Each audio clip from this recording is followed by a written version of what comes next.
January 17, 1940. Berlin, Reich Chancellery. The winter air hung thick with coal smoke and ambition.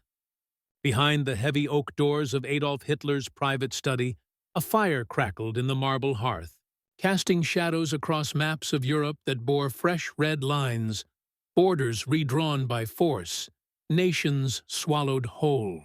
The Führer stood before a gathering of his inner circle, champagne flutes raised in celebration of Poland's swift conquest. Outside, snow fell silently on a continent holding its breath. And in that moment of triumph, with France still cowering behind the Maginot Line and Britain scrambling to arm itself, Hitler spoke words that would echo with bitter irony through the halls of history. "America?"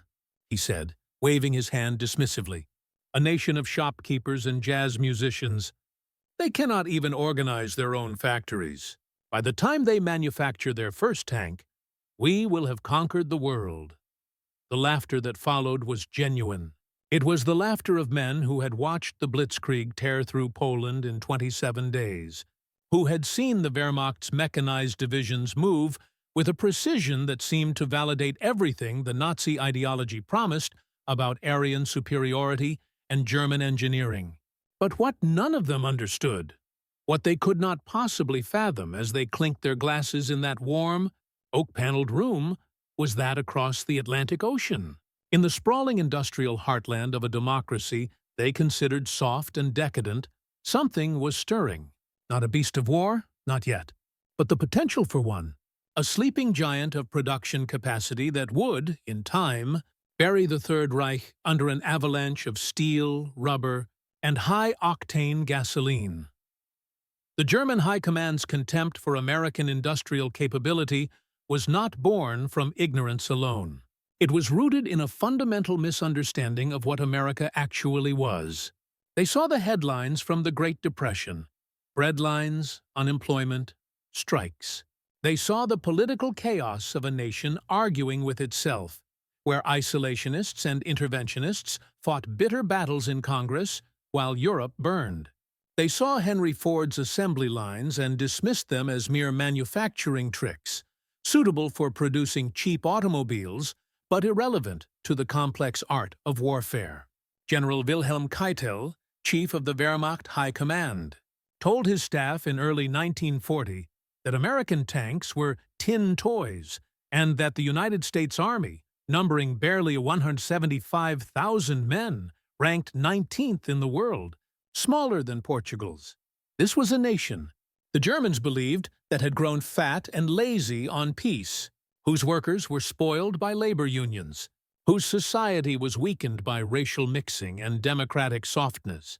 How could such a nation possibly threaten the disciplined, racially pure, militarized society that Germany had become?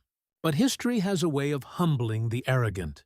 And what Hitler and his generals failed to grasp was that the very things they mocked about America, its diversity, its democratic chaos, its culture of innovation born from freedom rather than decree, were precisely the sources of its hidden strength. When France fell in June 1940, when the swastika flew over Paris and Britain stood alone against the Nazi war machine, President Franklin Roosevelt understood what many Americans still refused to accept. The storm was coming. On May 16, 1940, he stood before Congress and spoke words that would reshape the world. "I ask for 50,000 planes," he declared, and the chamber gasped. 50,000! At that moment, America was producing fewer than 3,000 military aircraft per year.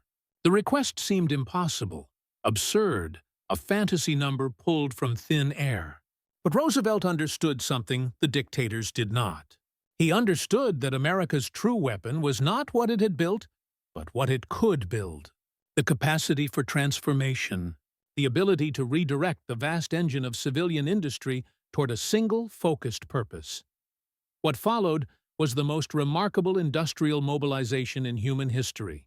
The factories that had produced Chevrolets and Frigidaires, the shipyards that had built passenger liners, the plants that had manufactured typewriters and sewing machines, all of it converted to war production with a speed that defied belief. Ford's Willow Run plant in Michigan, a structure so vast that it had its own climate system, began rolling out B-24 Liberator bombers at a rate of 1 per hour by 1944. One bomber every 63 minutes.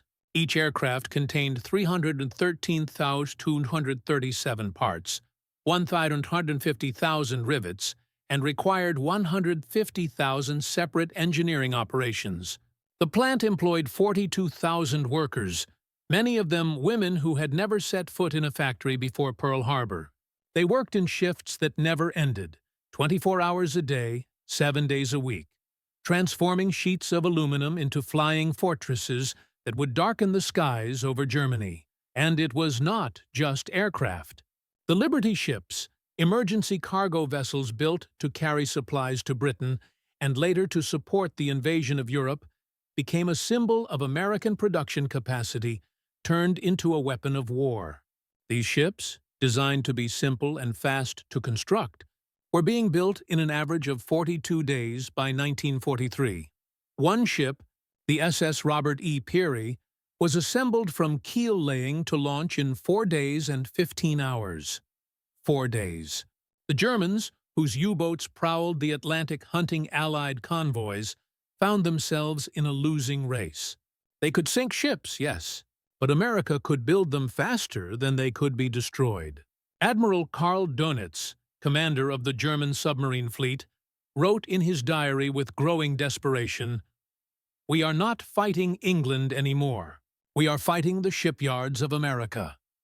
The German soldiers, elite and confident in their early victories, expected to face enemies they could understand. They expected rationing, shortages, the familiar grinding attrition of European warfare where both sides slowly bled themselves white. What they encountered instead was something their ideology had not prepared them for: abundance. Overwhelming, crushing, inexhaustible abundance. Wehrmacht veterans of the Eastern Front and the battles in France told stories in letters home. Stories that began with boasting and slowly transformed into bewilderment. They spoke of capturing American supply depots in North Africa and Italy, expecting to find meager rations and carefully hoarded ammunition. Instead, they found mountains of supplies stacked carelessly under canvas tariffs, crates of food, cigarettes, medical supplies, spare parts, all marked U.S. Army. One German officer, captured in Tunisia in 1943, wrote in his diary before imprisonment, "We found chocolate bars, tinned fruit, white bread. White bread! Our men have been eating black bread mixed with sawdust for months. How can they have so much? How is this possible?" The cognitive dissonance was profound. Nazi propaganda had taught them that democracy made nations weak, that racial purity created strength, that the German soldier was superior to all others. Yet here was the evidence before their eyes. An enemy who seemed to wage war almost casually, with a logistical tale so vast that it defied comprehension. American soldiers ate better in combat than German civilians ate at home. Each American GI received approximately 4,158 calories per day in field rations, more than twice what the average German worker received under wartime rationing. The K-ration, designed as an emergency meal, contained canned meat, biscuits, chocolate, chewing gum, and 4 cigarettes. German soldiers who captured these rations could hardly believe they were considered basic supplies. Goebbels's propaganda ministry scrambled to explain it, issuing directives to downplay American material superiority. Do not emphasize enemy abundance. Stress the superior fighting spirit of the German soldier. But fighting spirit, however genuine, could not overcome the mathematics of production. By 1943, the United States was producing 60,000 military aircraft per year. Germany, at its peak, managed 40,000. But numbers alone do not tell the full story. The Americans were producing heavy bombers, B-17s and B-24s, in quantities that made strategic bombing not just possible but inevitable. These were not fighter planes or light attack aircraft. These were four-engine monsters, each carrying several tons of bombs deep into the heart of the Reich. German production could not match it. The infrastructure could not match it. The resources could not match it.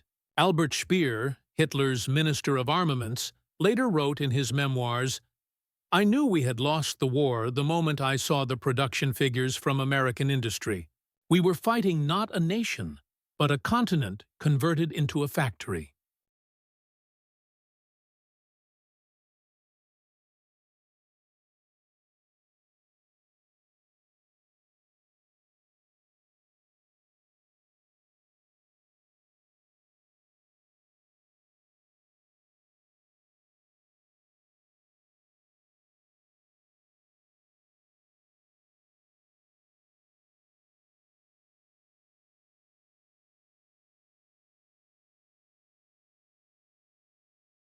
The German General Staff had made their calculations based on European experience. They assumed that America, if it entered the war at all, would take years to mobilize. They assumed that a democracy, soft and divided, could never match the focused efficiency of a totalitarian state. They were wrong on every count. Democracy, it turned out, was not a weakness, but a strength.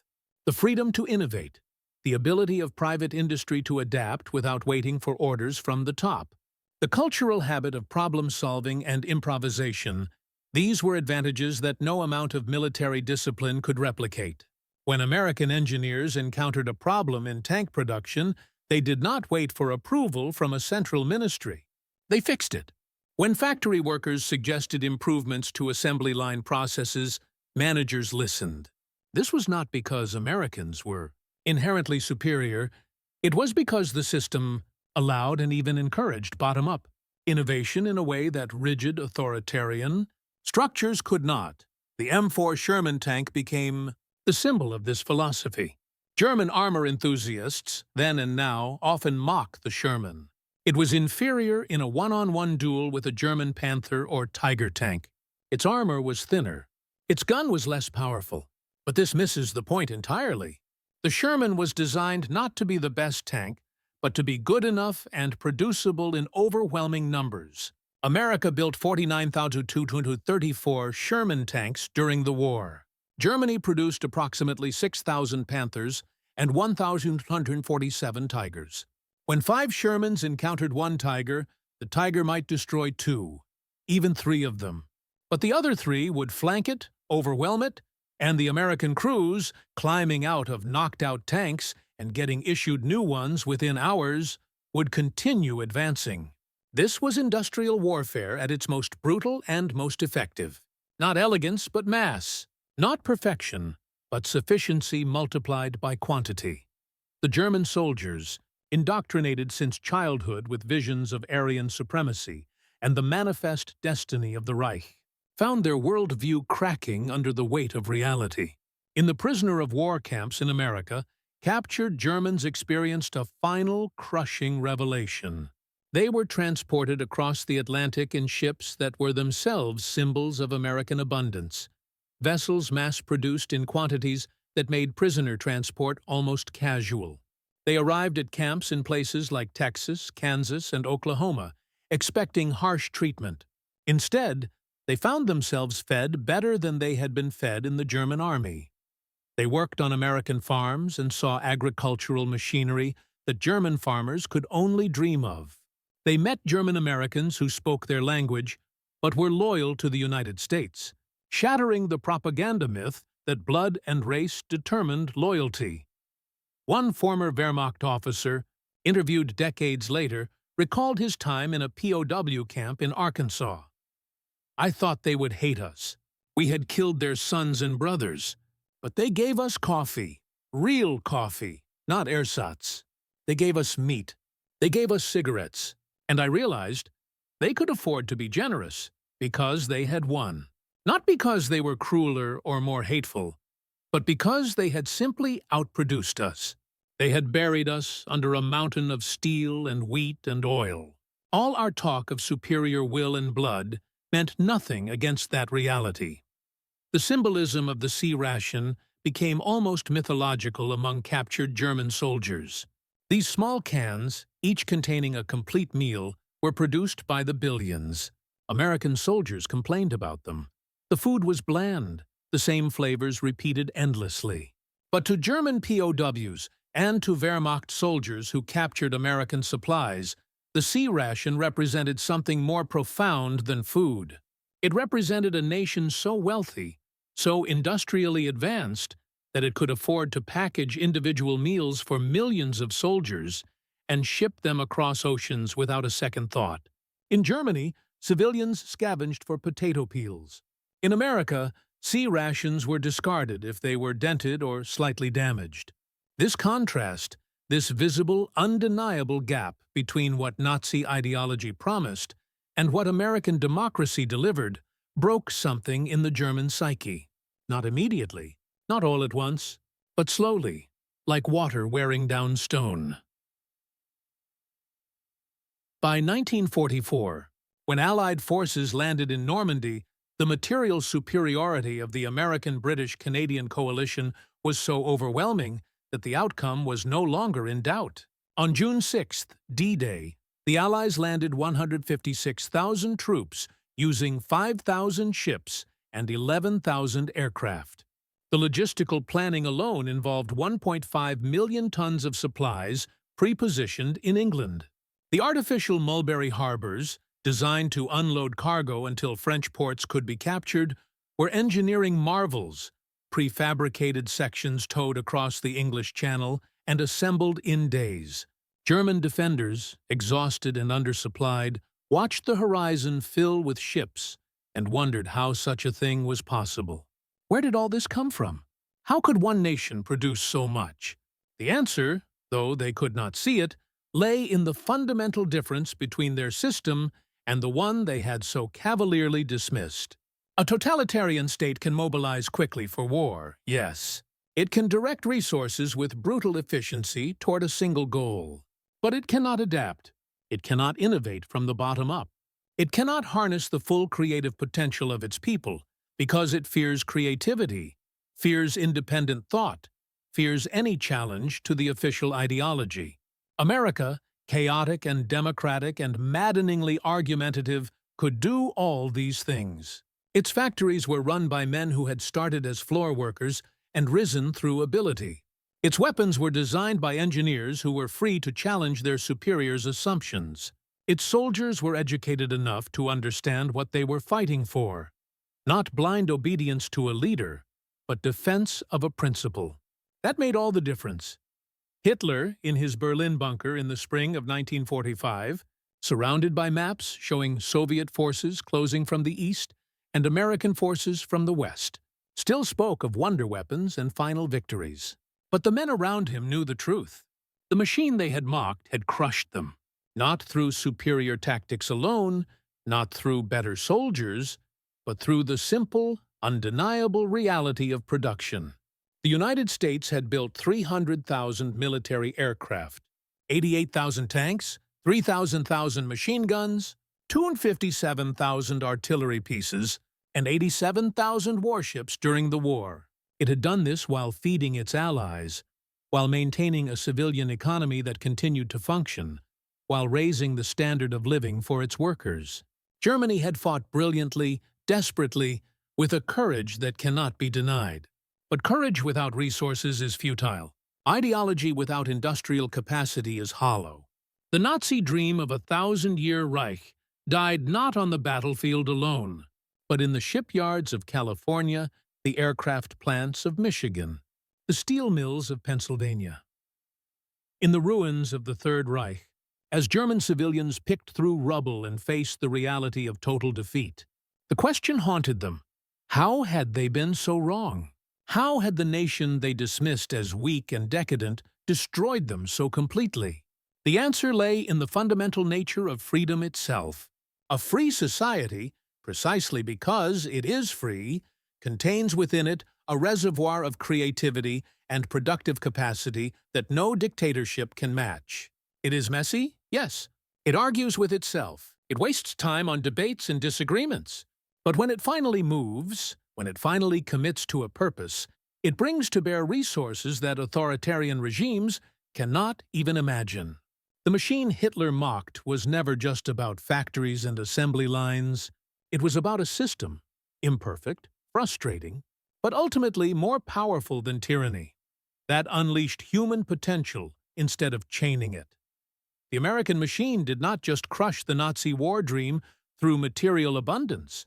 It crushed it by proving that democracy, for all its flaws, could outproduce, outfight, and outlast any totalitarian alternative. That lesson, forged in the fires of history's deadliest conflict, remains the ultimate refutation of every ideology that promises strength through oppression. Freedom, it turned out, was